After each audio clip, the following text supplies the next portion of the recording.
श्री स्वामी समर्थ.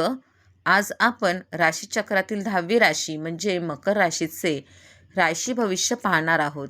पण त्या अगोदर या राशीबद्दल जाणून घेऊया. राशीचक्रातील ही 10वी राशी आहे.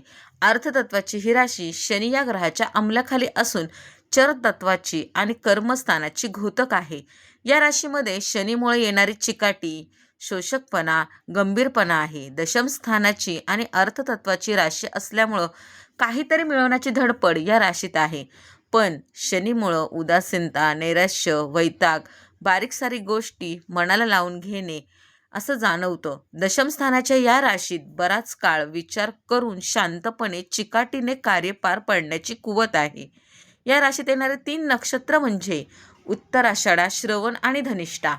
चला तर या महिन्यात म्हणजे 15 ऑगस्ट ते 15 सप्टेंबर हा काळ मकर राशीसाठी कसा जाणार आहे ते पाहूया.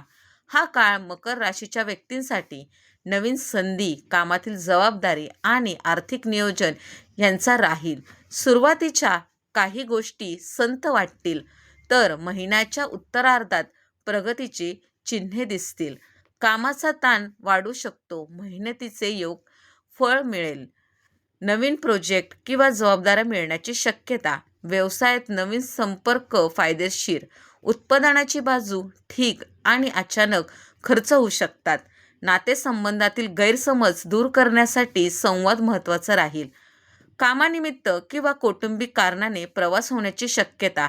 घरातील एखाद्या महत्त्वाच्या विषयावर चर्चा होईल. ज्येष्ठ व्यक्तींचं मार्गदर्शन उपयोगी पडेल.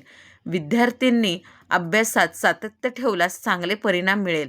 स्पर्धा परीक्षेसाठी मेहनत वाढवण्याचा काळ. अशा राशी भविष्य पाहण्यासाठी माझ्या चॅनलला सबस्क्राईब करायला विसरू नका. श्री स्वामी समर्थ.